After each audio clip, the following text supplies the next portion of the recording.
What's up, guys? Welcome back to another week of Health Unscripted. Today, we are going to be talking about hormones and the dietary causes. So this is going to be part one. So the dietary causes of weight gain and why blaming your hormones is not the answer. That's not going to be the title. But I see this a lot on Instagram and on online content and just with different creators. And I get this a lot on consult calls. It's like, well, my hormones are really messed up. I can't lose weight. Or I think it's my hormones. Like, these are the reasons why I can't lose weight. Or, following my semaglutide podcast that I did a week ago, 2 weeks ago, maybe by the time this is out. I needed this because I was having hormonal issues, and this is why I couldn't lose weight. So I needed this drug because of my hormone issues. And let me be very frank about this. And it's our hormones are usually a reflection of our choices and our dietary habits and our lifestyle habits that we participate in every single day. So very rarely do we have hormonal conditions that are genetic that cause us to not be able to lose weight. It is usually a product of our lifestyle. And so, yes, I'm talking about PCOS. Yes, I'm talking about hypothyroidism. Yes, I'm talking about just high estrogen dominance, or just cortisol fluctuations and things like that. Like I said, very rarely, maybe 5, maybe at the most 10% of the cases are genetic. They are usually lifestyle habits that cause these things. So yes, your hormones could be a reason that you are not losing weight, but the reason behind those hormones and the reason that we're having such issues is because of your habits that are causing your hormones to be so insane and off balance. So what we really need to blame here is not our hormones and make it seem like it's a victim mentality of like, I can't do anything because of my hormones, but instead we need to take a personal look inside at what our choices are and how we're living and what we're doing, and blame those. And I will be the first to say, you're not going to know if you don't know. You don't know what you don't know. So it could not, it's not necessarily your fault that you are doing some of the things you're doing and it's causing these repercussions. I had no idea the stuff I was doing back in the day to cause my hormones to be insane, to give me thyroid conditions, right? So that is what the purpose of this podcast is for, and this episode is for, is to shed light on this information. So we're not just in the dark anymore. We're not just blaming things, unapologetically or with misinformation. We can actually go forward and feel empowered with our information, our knowledge, and then make decisions that way and kind of change some of the behaviors we're making right now, so that we can actually lose weight and live a better lifestyle and feel better and have our hormones come into more of a balance. Now, I hate the phrase hormone imbalance or imbalanced hormones, because it's not that they're out of balance per se. They're just not working optimally. They're not working functionally because of some of the negative feedback loops that's going on in the body. So to keep this really simple and not bring in a ton of science, the way that our body works, it operates off of 3 axes. And I've talked about these before. We have the HPA axis, which is the hypothalamus pituitary adrenal axis. This is cortisol. This is stress. This is, the main axis of the body. And then we have the HPT axis, which is hypothalamus pituitary thyroid axis, which is our metabolism. And then we have the HPG axis, so hypothalamus pituitary gonadal axis, which is our sex hormones and sex function. Okay. So all of these affect one another, and they are essentially working by negative feedback loops. So for example, when we use thyroid HPT axis, the hypothalamus will release a hormone to the pituitary will release a hormone to the thyroid, and the thyroid will then release thyroid hormone. When the body has enough thyroid hormone in production and in circulation, it will send a negative feedback messenger back up to the hypothalamus to shut off the hormone that it's secreting to the pituitary. Does that make sense? So it's like a big circle, like, okay, we have enough. You can stop what you're doing, and it stops putting out that hormone to the pituitary saying, hey, make the thyroid produce hormone. It has enough. So the issue here is that cortisol and other hormones of the other axes can block off processes that are happening in the thyroid and in the gonadal axis. So this is where we see a disruption in hormones. If our cortisol is too high, and cortisol is not a bad thing. I, again, need to do an episode on this. I will write it down for next week, or the week after, because I have an idea for next week already. But if cortisol is too high, right? And not acutely high, chronically high. Like we're in chronic stress mode.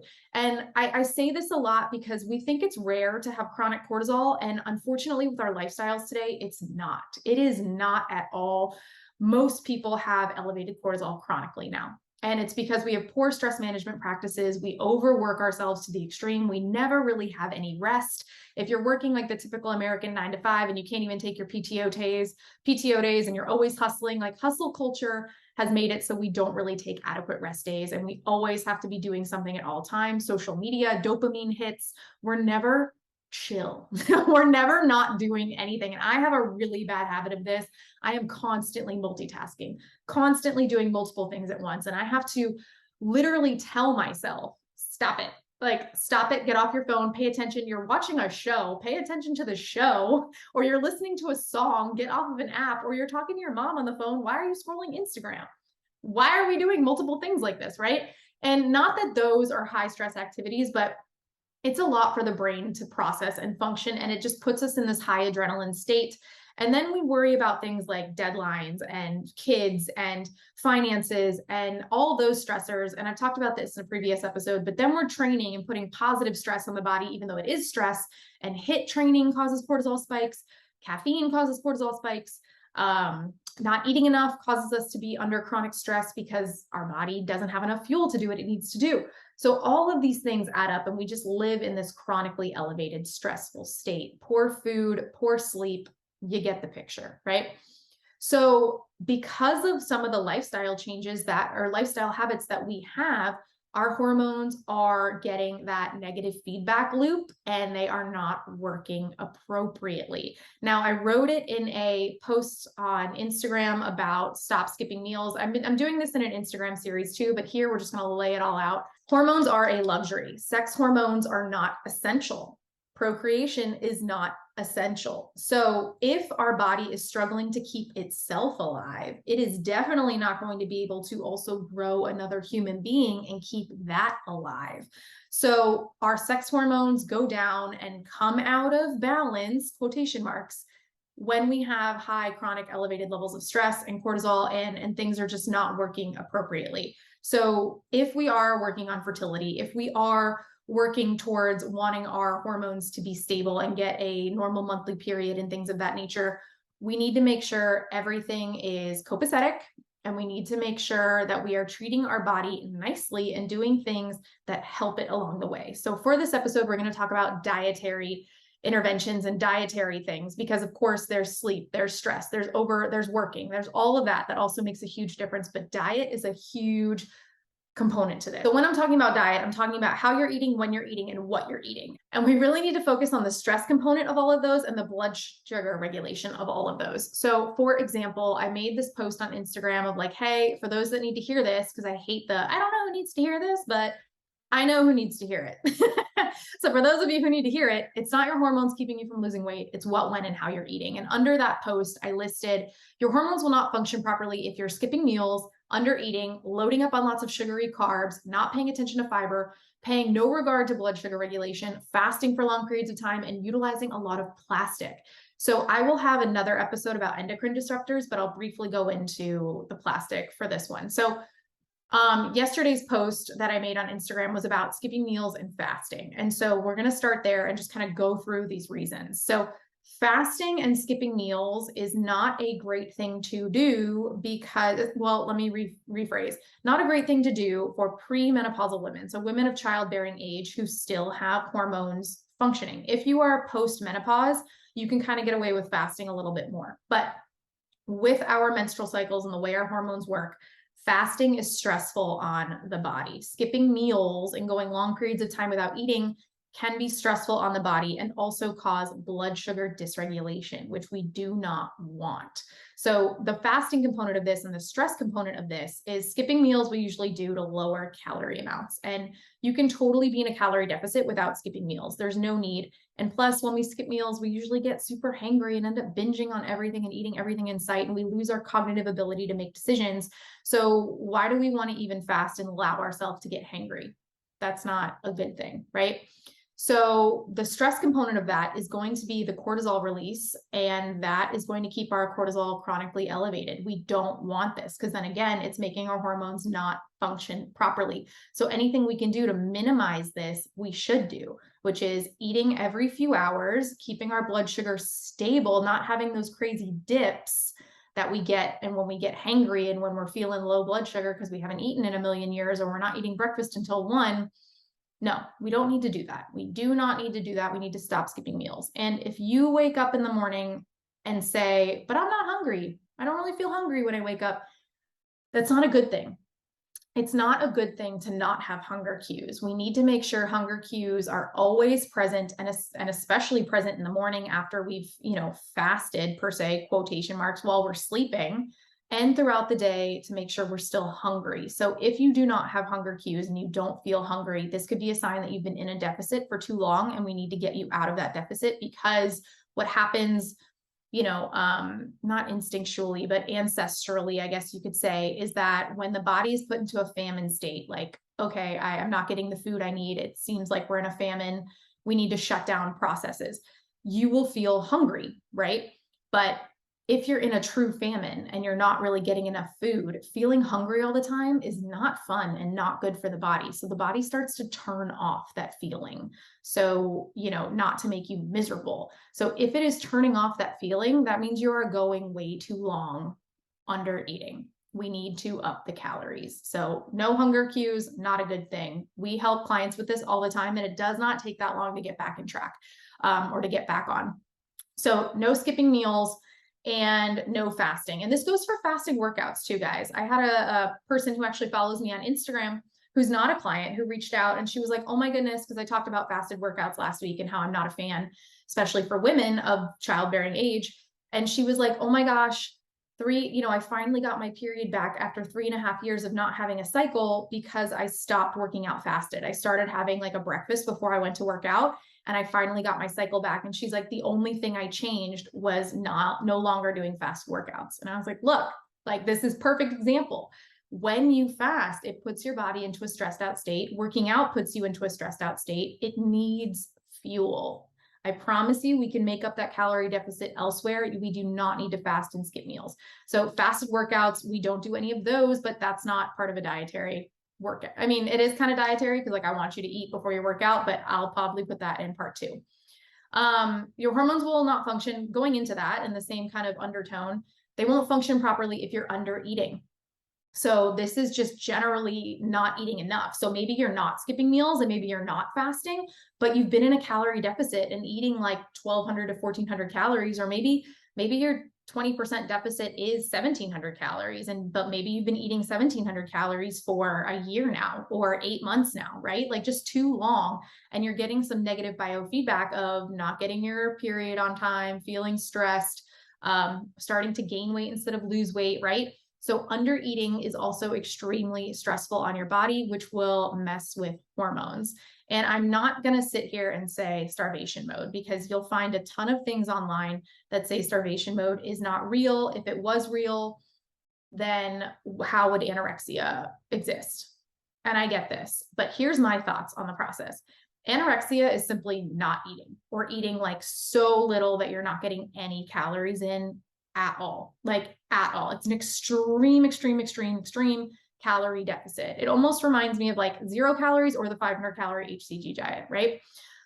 This is not what's happening with women who are just in deficits. Like, if you're not eating anything, yeah, we're going totally down. We're losing everything. If you're eating enough, or if you're eating some, but not enough, you're almost like teasing your body, right? You're almost like, here's some food, and here's like an okay amount of food, but not as much as you need to excel. It's like a car that only takes premium gas. You would never put regular gas in a McLaren. It would run like shit. It would run like shit. So why do we think that like we're going to survive and hormones are going to thrive off of regular, not enough food, right? I hope you guys get that analogy there, or that metaphor there. So under eating can definitely disrupt hormones, and not being in a starvation mode type of situation, but just where the body is not safe. It is under a lot of stress, and we're seeing weight gain based on cortisol reactions and not having, a proper working thyroid, things like that.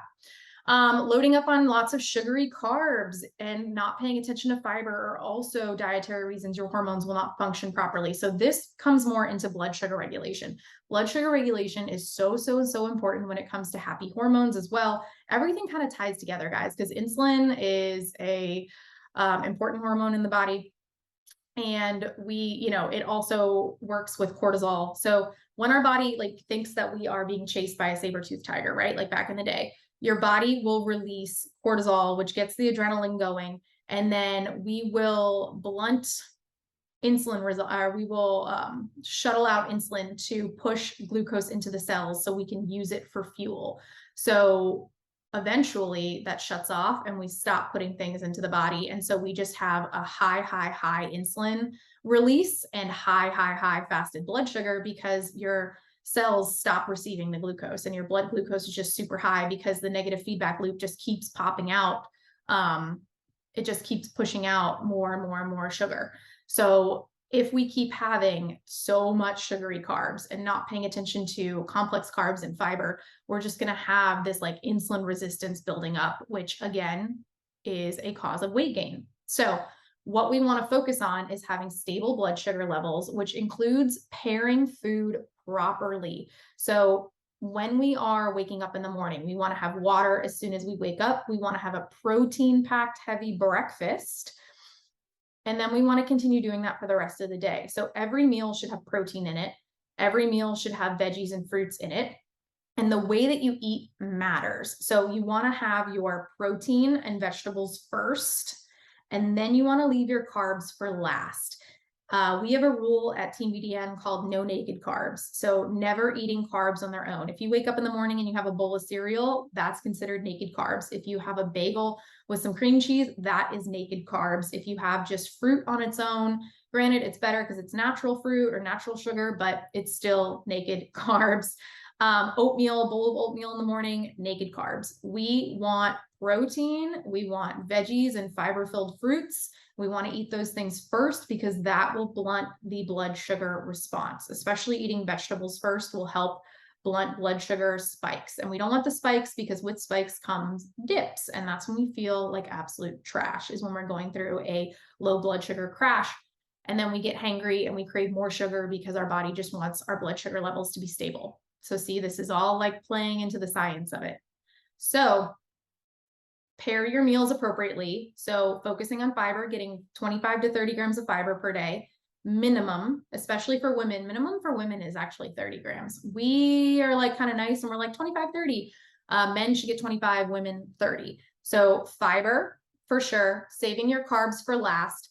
And, I made a post over Christmas, listen, if your family wakes up in the morning and their tradition is cinnamon rolls, which we had cinnamon rolls on Christmas Day. I'm not sitting here saying you can't have a cinnamon roll. I'm just saying, please have some protein before it.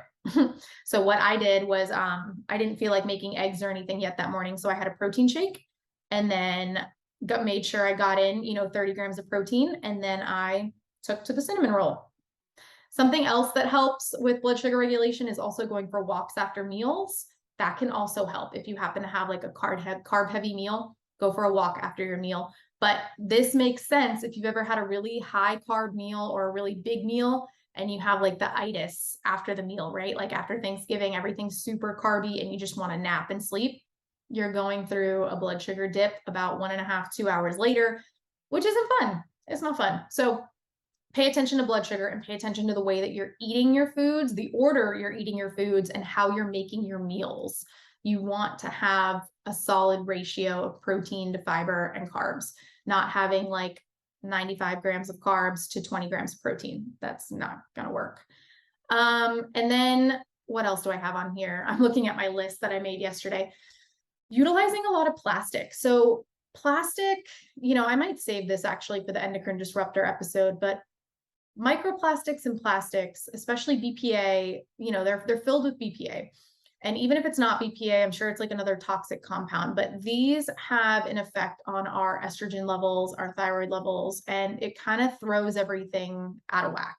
So I am going to save this actually for an endocrine disruptor episode because there's so much we can talk about in that episode and how it's so detrimental to hormones. But if you are utilizing a lot of plastic, like plastic water bottles or microwaving plastic, plastic Tupperware, especially heating plastic is bad. That's bad. That's how it leaches into the product. As I sit here with my water bottle, if you guys follow me on Instagram, you know I'm like searching for the ultimate unicorn water bottle that fits in a cup holder where I don't have to use a cup holder extender, no straw, no cup, no handle. I want a bottle and I want it to fit in a cup holder. That's all I want. And I want it to be a liter. But apparently it's like, I need to make my own. I digress. So these are the dietary components that are really important for hormone health. And I'll repeat it again, because I think I did miss one, but I'll add it in. So no fasting and no skipping meals. And that goes for, especially in the morning. I know a lot of women who do intermittent fasting will have coffee on an empty stomach. Absolutely stop doing this. If you're listening to this episode and maybe you take away one or two things, it's going to be the order of food that you eat. So eating it in a proper order and not to have any caffeine on an empty stomach, not just coffee, but energy drinks, pre-workout, nada on an empty stomach. That causes a big cortisol spike. And especially if you're having it as soon as you wake up in the morning, it is already blunting your natural cortisol response, which is what we want in the morning. When we wake up, our cortisol is already the highest it's supposed to be. It's supposed to help us feel awake and alert. If you feel like you got hit by a train and you can't function without that cup of coffee, that means that we definitely need to delay caffeine. We need to stop doing that because that is what caused you to feel like trash. It's going to suck for a couple of days, but then you're going to feel so much better. So delay your caffeine 60 to 90 minutes after waking. Wake up and have 16 to 20 ounces of water, electrolytes if you have them. Eat a nutritious, protein-packed breakfast, then have your coffee. This should be the order. We're waking up in the morning and we're doing things. And for that, your body will greatly thank you even in that regard. So I am wrapping this up because I could talk forever on these topics. Part 2 will be more about the other lifestyle habits that we're doing, such as stress, training, things of that nature, on why your hormones are messed up, and other habits that you can fix in those regards to get your hormones acting and operating functionally. If you guys have any questions, as always, please reach out on Instagram at dr.dwyer, DWYER. We will be launching our special webinar in 2 weeks. So I will have a webinar sign up for you guys probably on next week's episode. So stay tuned for that. I'm really excited about that. It's a free webinar and I'm just going to get on there and probably chat for an hour, hour and a half. We're going to take some Q&As, mostly going to be about fat loss and metabolism, which is not the sexy word, but it's really what we need to focus on in 2023 to be successful. So thank you guys. If you have any questions, like I said, reach out, share this, let me know you listen to it, and I'll see you next week. Bye.